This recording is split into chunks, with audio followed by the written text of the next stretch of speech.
Olá pessoal, mais uma vez bem-vindos ao nosso curso de Direito Processual Civil, preparatório para o seu concurso público, para a sua carreira pública.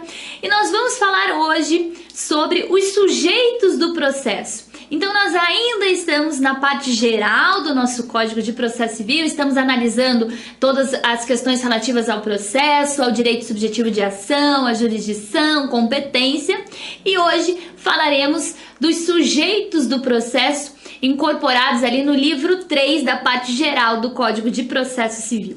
Muito bem, vamos começar então com os nossos estudos. Quem são os sujeitos do processo?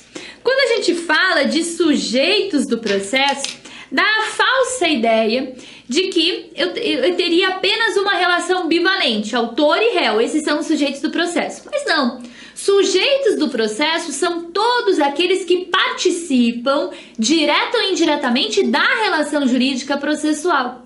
Então, enquanto sujeito do processo, eu tenho o autor, eu tenho o réu, eu tenho advogado, eu tenho juiz, eu tenho serventuários da justiça, o perito, o oficial de justiça, o contador, o intérprete, os conciliadores, mediadores, Ministério Público, Defensoria Pública, enfim, todos aqueles que participam, direto ou indiretamente, da relação jurídica processual. Então, todos eles são sujeitos do processo, todos eles têm deveres, têm obrigações, têm direitos dentro da relação jurídica processual. Então, a gente vai trabalhar, a partir da aula de hoje, algumas características importantíssimas sobre esses sujeitos do processo que podem estar previstas aí na sua prova.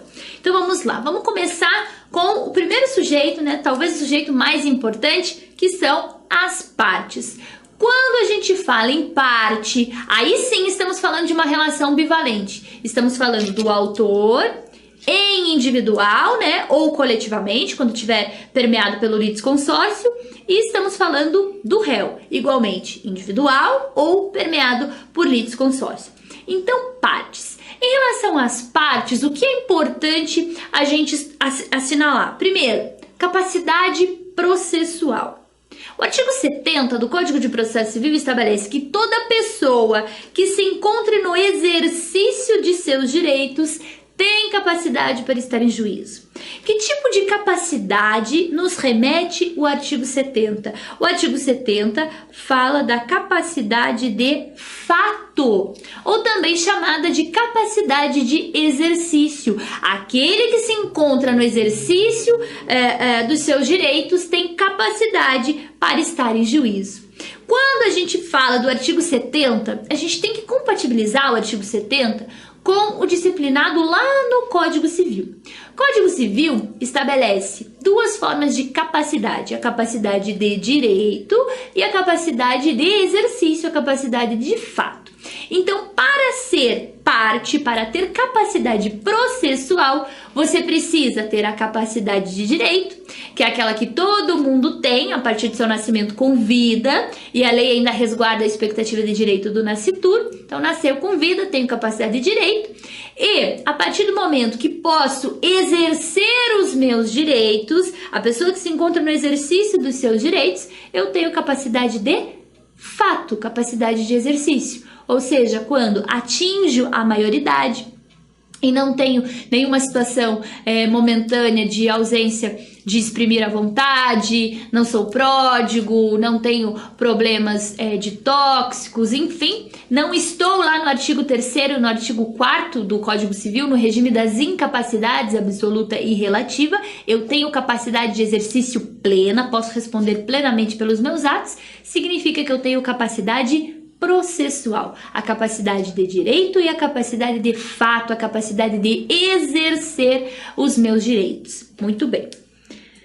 Algumas questões para a gente comentar sobre essa capacidade processual. Primeiro, a figura do incapaz. O incapaz, aquele que está relacionado no artigo 3º e no artigo 4º do Código Civil, o incapaz, para estar em juízo, ele deve estar ou representado, se ele for absolutamente incapaz, ou assistido, se ele for relativamente incapaz. Então, ele não consegue exercer livremente os atos da vida civil, ele precisa do representante ou do seu assistente. O incapaz sem representante, o réu preso, o réu revel, que teve citação ficta. O que é isso? Citação é o ato de comunicação do réu no processo, certo? E essa citação, ela pode ser real, quando eu tenho certeza que o réu foi citado, ou seja, quando ele assina o nomezinho dele no mandado de citação, mas ela também pode ser uma citação ficta, também chamada de citação presumida. A citação ficta ou citação presumida é aquela que eu não tenho certeza que o réu foi citado. Quais seriam essas hipóteses? Citação por edital e citação por hora certa. Aguenta aí um pouquinho que a gente vai falar sobre essas formas de citação nas nossas próximas aulas. Então, o incapaz que não tem representante legal, o réu preso ou o réu que foi citado por edital ou citado por hora certa, o que vai acontecer? O juiz, de acordo com o artigo 72 do Código de Processo Civil, determinará um curador especial. O que esse curador especial vai fazer? Ele vai cuidar do processo. Ele vai conduzir o processo porque o incapaz não tem representante, porque o réu é preso ou porque o réu é revel, não apresentou contestação e foi citado de forma ficta. Então, será nomeado um curador especial para acompanhar a relação jurídica processual. Muito bem. Sobre pessoa jurídica, artigo 75, a pessoa jurídica também exige o seu representante legal. Então, nós temos a representação de todas as pessoas jurídicas de direito público, as pessoas jurídicas de direito privado, arroladas ali no artigo 75. Então, a pessoa jurídica também precisa do representante legal. Ela tem direitos da personalidade, mas para se fazer presente no polo ativo ou no polo passivo em um processo, é necessária a presença do seu representante legal. E mais uma observaçãozinha a respeito da capacidade processual, diz respeito ao cônjuge e ao determinado no artigo 73 do CPC. O que diz o 73? O 73 diz que toda vez que você tiver uma ação que envolva um direito real imobiliário, salvo se o regime de casamento ou de união estável não for o da separação de bens, você precisa da chamada outorga uxória. Outorga uxória, vênia conjugal, autorização para estar em juízo. Então, o artigo 73 determina aquelas hipóteses envolvendo o direito real imobiliário. Então, uma situação de uma usucapião, uma situação de uma reintegração de posse. Se você é casado, se você tem uma união estável, sob qualquer regime que não seja a separação de bens, para demandar em juízo ou para responder a esse processo, você precisa da autorização do seu cônjuge, da autorização do seu companheiro, que é a chamada outorga uxória ou vênia conjugal. Então, a outorga uxória ou vênia conjugal é só para as ações envolvendo direito real imobiliário e desde que o seu regime de casamento ou união estável não seja a separação de bens. Aí, para demandar em juízo, você precisa desse consentimento do cônjuge ou do companheiro. Consentimento esse que pode ser, inclusive, suprido por decisão judicial. Vamos lá.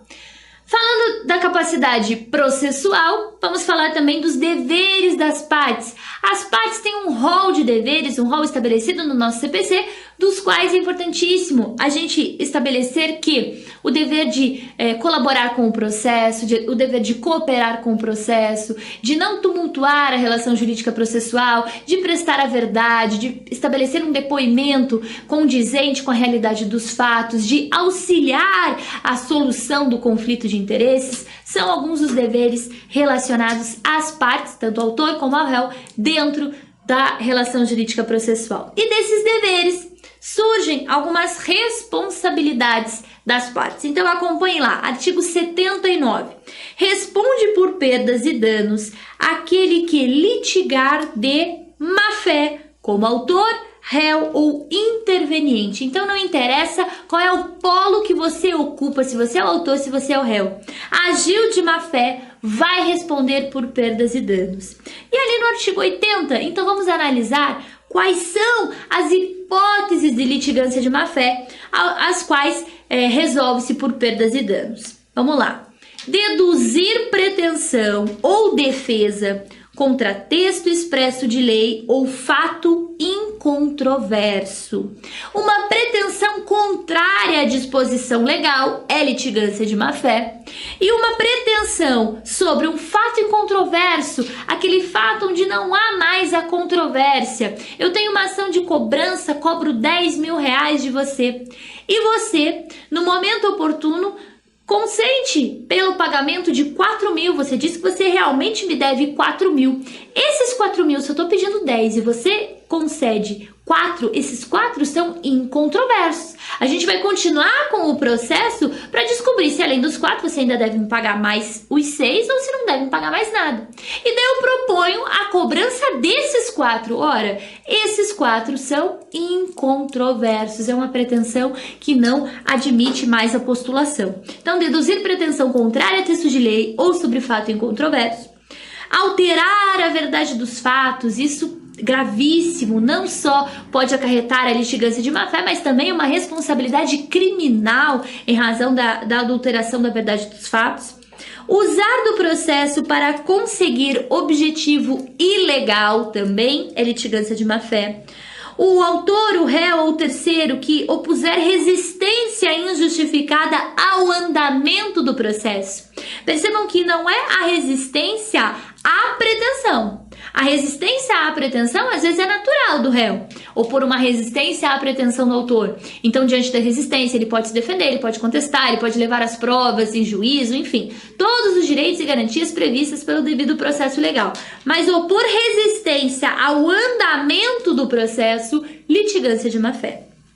Também é litigância de má-fé proceder de modo temerário em qualquer incidente ou ato do processo, provocar incidente manifestamente infundado, aqueles requerimentos protelatórios, os embargos protelatórios, recursos sem qualquer fundamento, apenas para ganhar tempo no processo, é litigância de má-fé.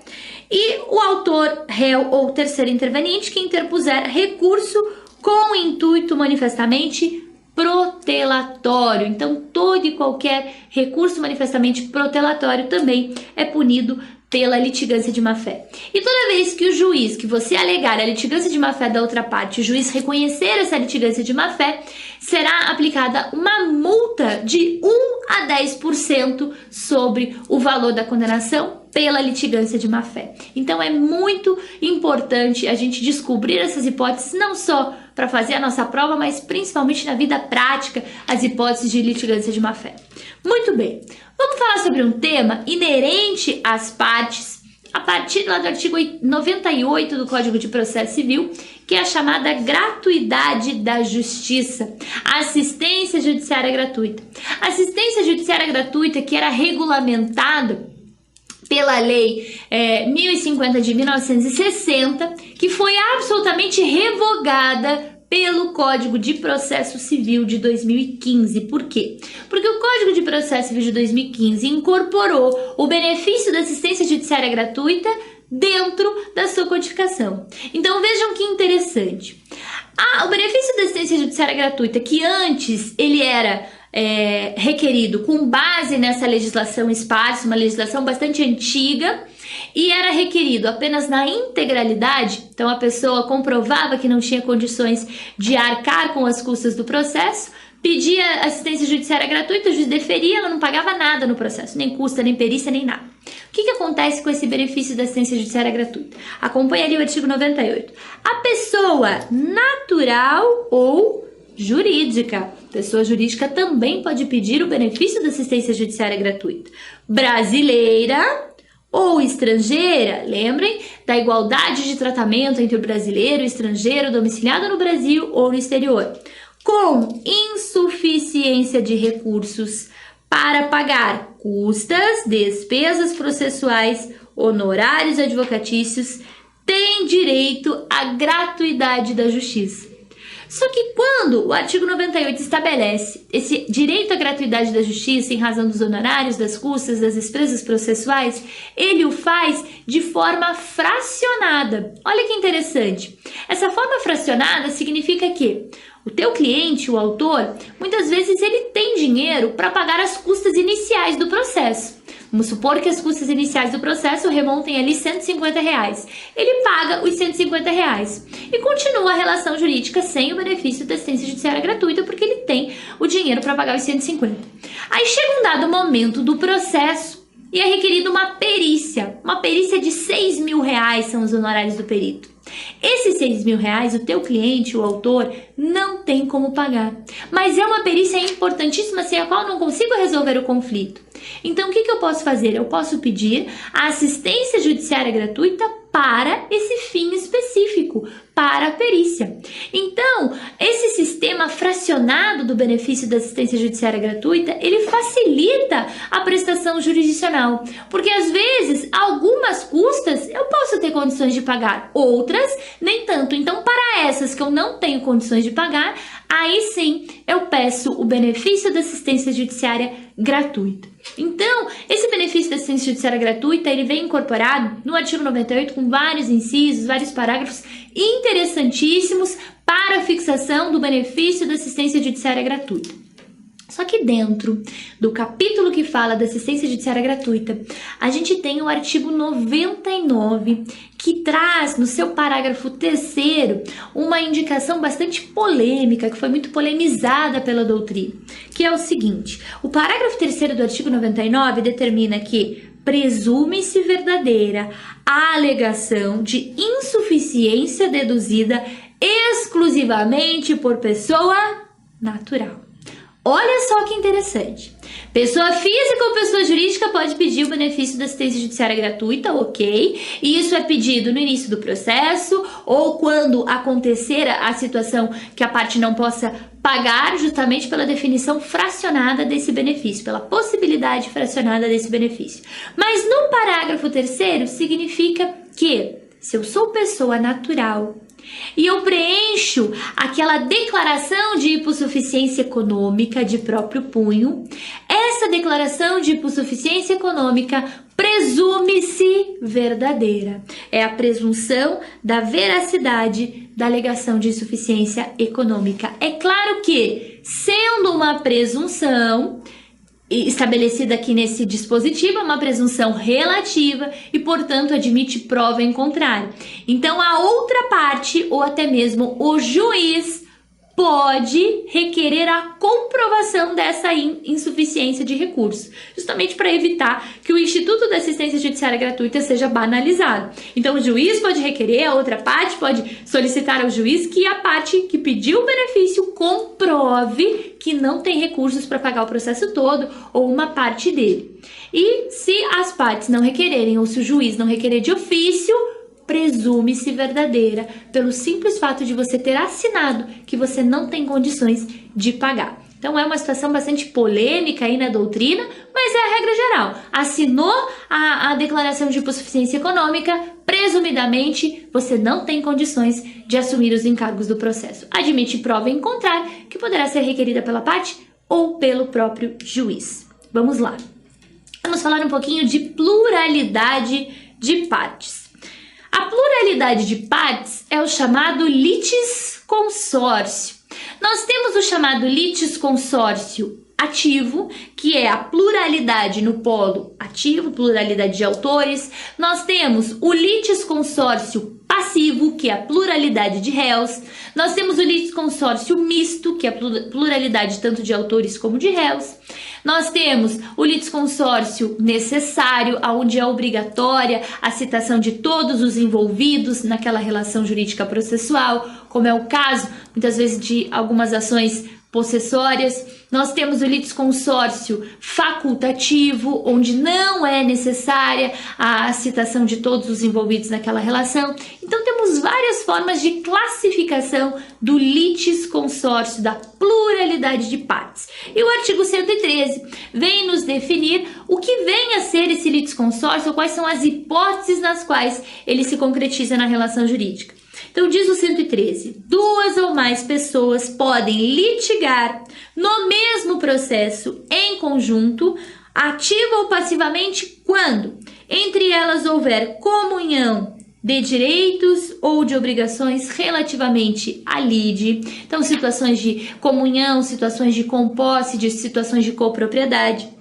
Quando entre as causas houver conexão ou pelo pedido ou pela causa de pedir, então eu tenho uma demanda e você protocola uma demanda conexa em relação ao meu pedido ou à minha causa de pedir, pode atuar em litisconsórcio comigo, ou quando ocorrer afinidade de questões por ponto comum de fato ou de direito. São as hipóteses que viabilizam o litisconsórcio, tanto ele necessário, facultativo, o litisconsórcio unitário, o litisconsórcio simples, enfim, várias modalidades de pluralidade de partes que nós temos dentro do nosso ordenamento.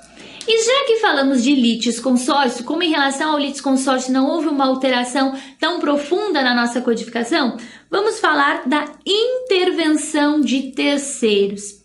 Essa sim teve uma grande modificação na nossa codificação processual. A intervenção de terceiros, o que é? Os terceiros não são sujeitos do processo. Os terceiros são estranhos, não são partes, não são serventuários da justiça, são estranhos, mas que por alguma razão acabam tendo que intervir ou acabam intervindo na relação jurídica processual. Então, eles não sabem muitas vezes da existência dessa relação, mas por alguma razão passam a integrar o conceito de sujeitos do processo. Sobre as modalidades de intervenção de terceiros, o que nós temos que comentar? Muito bem. No CPC de 73, nós tínhamos 5 modalidades de intervenção de terceiros: assistência, nomeação, autoria, chamamento ao processo, denunciação da lide e oposição. Dessas 5 modalidades, a oposição foi excluída do rol de intervenção de terceiros. Então, hoje, falar em oposição, ela está num capítulo próprio do livro dos procedimentos especiais. Então, ela não é mais modalidade de intervenção de terceiros. E a nomeação à autoria também foi banida do nosso ordenamento. Por que a nomeação à autoria foi banida do nosso ordenamento? Bom, a nomeação à autoria, como o próprio nome já diz, ela servia, no caso, para regularizar o polo passivo da demanda, regularizar o réu. Acontecia muito naquelas hipóteses nas quais eu tinha um problema entre uma propriedade ou algum bem, e esse bem, essa propriedade, era administrado por um detentor. E a parte prejudicada acionava uma demanda contra o detentor. Ora, o detentor não era nem proprietário nem possuidor. Ele poderia ficar no polo passivo? Não. O que ele fazia? Entrava com a intervenção de terceiros na modalidade nomeação à autoria. Só que a nomeação à autoria, ela era a única modalidade de intervenção de terceiros que precisava ser aceita pela outra parte. E se ela não fosse aceita, a ação continuaria tramitando contra o detentor, por mais esdrúxulo que isso possa parecer. E daí qual foi a ideia do legislador? Bom, esse instituto da nomeação à autoria era pouquíssimo utilizado, mesmo sob a vigência do CPC de 73. E como ele servia para regularizar o polo passivo, dentro dessa visão de desburocratização, de desformalização, de economia processual do Código Novo, o legislador teve a seguinte ideia: vamos instituir um procedimento interno de correção do polo passivo. Então ele eliminou o Instituto de Intervenção de Terceiros, Nomeação, Autoria, e o que ele fez? Ele inseriu no artigo 338 e 339 do CPC, logo abaixo o artigo que fala da contestação, ele inseriu a possibilidade de correção automática do polo passivo. Como é que funciona isso? Bom, você aciona uma demanda contra um réu, aquele que supostamente causou a sua lesão. O réu é citado e em sede de contestação ele fala: juiz, fui arrolado como réu, porém sou parte ilegítima. Aí o juiz vai perguntar para ele: você sabe quem é a parte legítima? Quem foi o causador dessa lesão? Sei, foi o fulano de tal. Automaticamente comprovando essa relação, o processo exclui o primeiro réu e é conduzido em relação a esse fulano de tal. Então é uma correção interna automática do polo passivo. Numa segunda hipótese, se o réu citado fala para o juiz: não sou parte legítima para figurar como réu, prova isso. O juiz vai perguntar, mas você sabe quem é o verdadeiro réu? E o réu não souber, o que o juiz faz? Ele intima o autor para o autor em 15 dias corrigir o polo passivo arrolando o verdadeiro réu.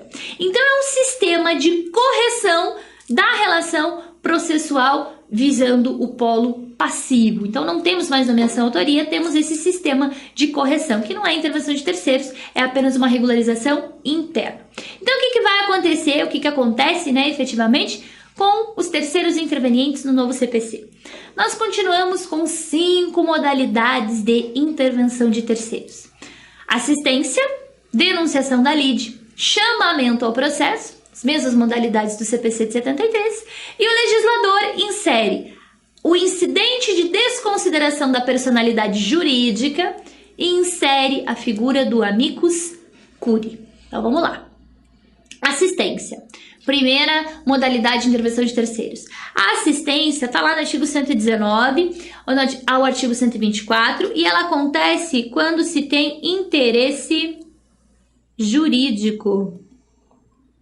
Assistência, ela é base do interesse jurídico. Para que você seja assistente de alguém, assistente do autor ou assistente do réu, você tem que ter um interesse jurídico, que a sentença seja favorável ao autor ou favorável ao réu, aquele que você está assistindo. O que acontece frequentemente nas hipóteses de sublocação. Você tem lá uma pretensão do proprietário contra o locatário, e essa locação ela foi feito um novo contrato, foi feita uma sublocação, você, sublocatário, tem interesse que o locatário saia vencedor daquela ação. O que você faz? Ingressa como assistente. Você tem interesse jurídico que o autor ou que o réu saia vitorioso dessa ação. Denunciação da lide. Denunciação da lide, a partir do artigo 125 ao artigo 129, é quando você sofre os efeitos da evicção ou quando aquele que está obrigado por lei ou por contrato a garantir o direito de regresso. Então você denuncia a lide, o que acontece via de regra nas ações envolvendo concessionárias, seguradoras, você denuncia a seguradora porque ela, a seguradora, está responsável por arcar com o prejuízo praticado por você em relação ao seu patrimônio, em relação ao seu bem. O chamamento ao processo, do artigo 130 ao artigo 132, é quando se tem solidariedade passiva. Solidariedade passiva. Então, quando você tem solidariedade passiva, você chama ao processo os demais co-obrigados para responder junto com você aquela obrigação que todos se comprometeram, que todos assinaram. Os novos, incidente de desconsideração de personalidade jurídica, o que é? Pode ser requerido no processo de conhecimento, na fase cognitiva, na fase de cumprimento de sentença, pode ser requerido na fase recursal, no processo de execução e vai ser requerido toda vez que a continuidade da pessoa jurídica naquele processo constitua um obstáculo para o recebimento da sua pretensão. Então, independentemente de utilizarmos a teoria maior da desconsideração da personalidade jurídica, que é aquela esculpida no artigo 50 do Código Civil, ou a teoria menor, que está prevista no artigo 28, parágrafo 5º do CDC, independentemente de uma ou de outra teoria, o Código de Processo Civil criou um verdadeiro incidente processual para que esses terceiros, os sócios dessa sociedade, ao qual estou pedindo a desconsideração, sejam incorporados na relação jurídica e sejam responsáveis pelos atos praticados por essa pessoa jurídica. Então, o incidente vai promover o afastamento da pessoa jurídica para atingir o patrimônio dos sócios. Essa é a função do incidente de desconsideração da personalidade jurídica. E por que ele é uma intervenção de terceiros? Porque sai a pessoa jurídica e entram a pessoa dos sócios. E o último instituto de intervenção de terceiros é a figura do amicus curiae. O amicus curiae, que está previsto no artigo 138, já era uma prática utilizada, já era consolidado na doutrina, na jurisprudência e até na prática forense, mas não tinha uma previsão no Código de Processo Civil. Então, o Código de Processo Civil fez a previsão da figura do amicus curiae enquanto um amigo do juízo, né? Aquele que ajuda o juiz, pode ser uma pessoa física, pode ser uma pessoa jurídica, que tem um conhecimento técnico específico para desenvolver algum problema, alguma situação, algum conflito de interesses. Então, os amicus curiae, via de regra, se compõem de organizações ou entidades de classe. Então, a OAB figura como amicus curiae, muitas vezes o Banco Central, muitas vezes a Comissão de Valores Imobiliários, o CAD, o INPI, mas nada impede que pessoas físicas ou outras pessoas jurídicas também figurem como amicus curiae. O amicus curiae é aquele que vai ajudar o juízo a resolver o conflito de interesse, porque ele tem um conhecimento técnico específico sobre aquela relação jurídica. Então, essas são as 5 formas de intervenção de terceiros e terminamos por aqui sobre as partes, mas ainda temos que falar sobre outros sujeitos do processo, o juiz, o advogado e os demais serventuários da justiça. Então, eu te espero na nossa próxima aula para a gente continuar falando dos sujeitos do processo.